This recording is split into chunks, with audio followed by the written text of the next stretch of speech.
Thank you guys for tuning in for another series review, or at least a season 3 review. So this is the Sex Lives of College Girls. This is written by Justin Noble and Mindy Kaling. Yes, that Mindy Kaling that wrote that terrible Max show, which is ironic because this other series is also on Max. Velma. She wrote Velma. She's the creator behind that. Look, everybody has a bad day at the office. So I would say maybe Max said, look, you messed up with this one, but this one over here is pretty successful. So look, to the people that like Velma, hey, props off to you, but I might question your taste a little bit.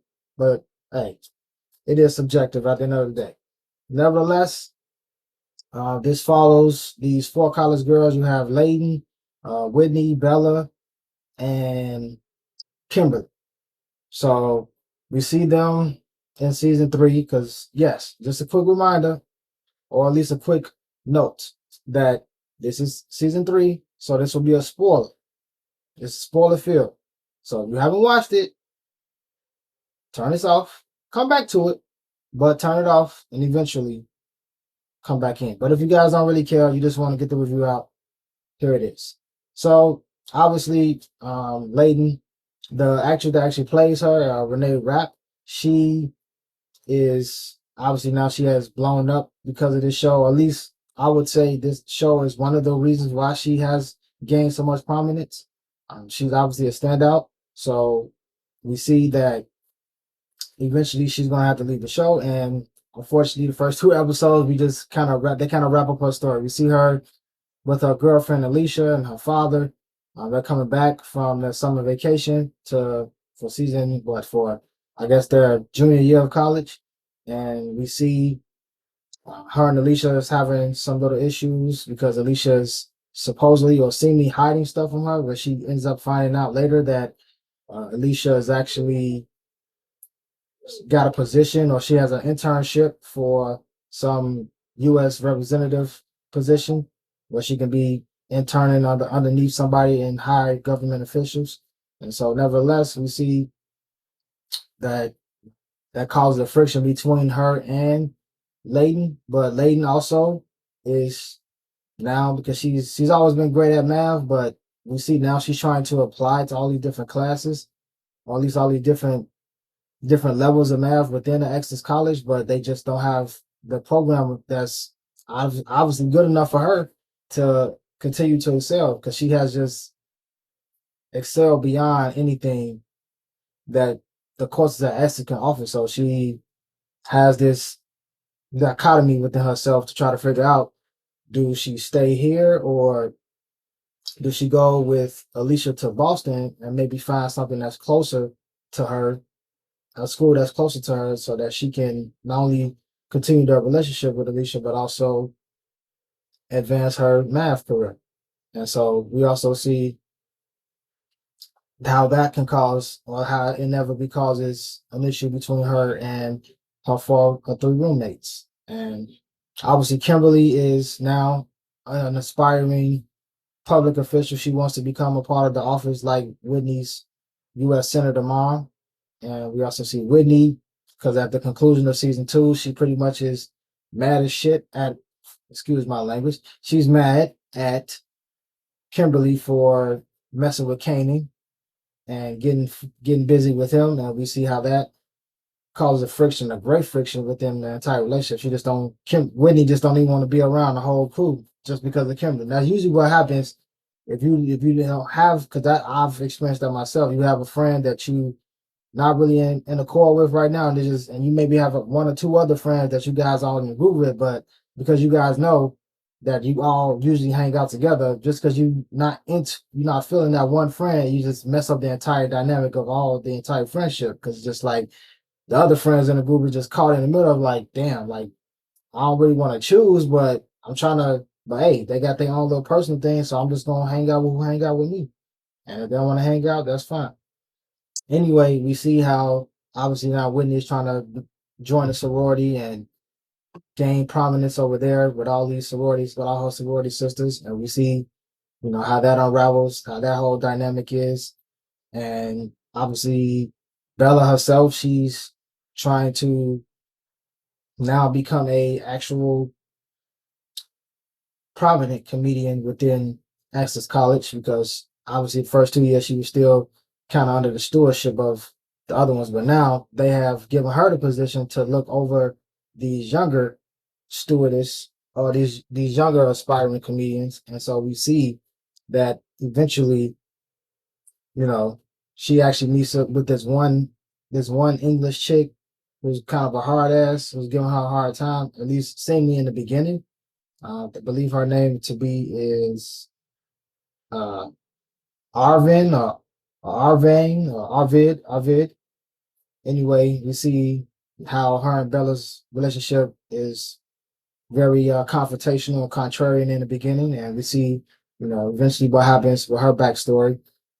So eventually, uh, Layden leaves, or at least the girls they find out because Kimberly and Whitney eventually get back on the core because Kimberly finds out that her and Kanan really not that compatible. Like there was a sexual attraction between them, but they're not really compatible for a long-term relationship, or at least something that's consistent. Because we know in college times that's just all situational stuff, and we see that that doesn't really work out. But eventually, Layden lets the girls know because her and Alicia, because her trying to find out what Alicia was concealing from her for so long, that inevitably allows her to confess up to the girls that she's leaving. And all this really happens within the first 2 episodes.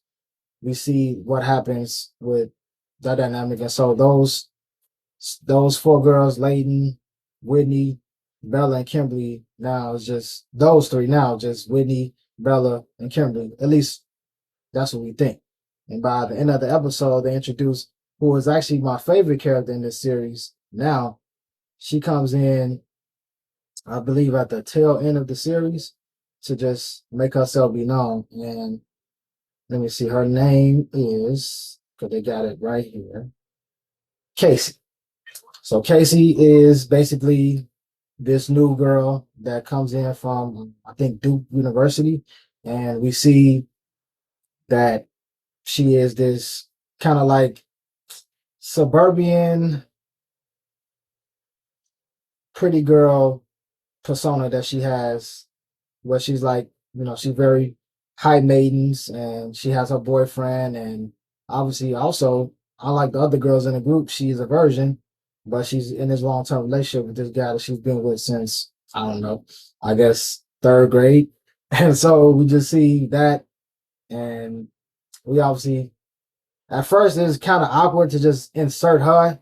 Now, this is a 10 episode series, but we see just to insert her in that third episode was kind of jarring because it's just like, who is, even me as a viewer, like, who is this person? Like, why is she here? Like, why we just can't focus on the three girls? But one thing about this show of Sex Lives and College Girls that they actually know how to make an actual good ensemble piece around the three, or at least around the previous main four girls.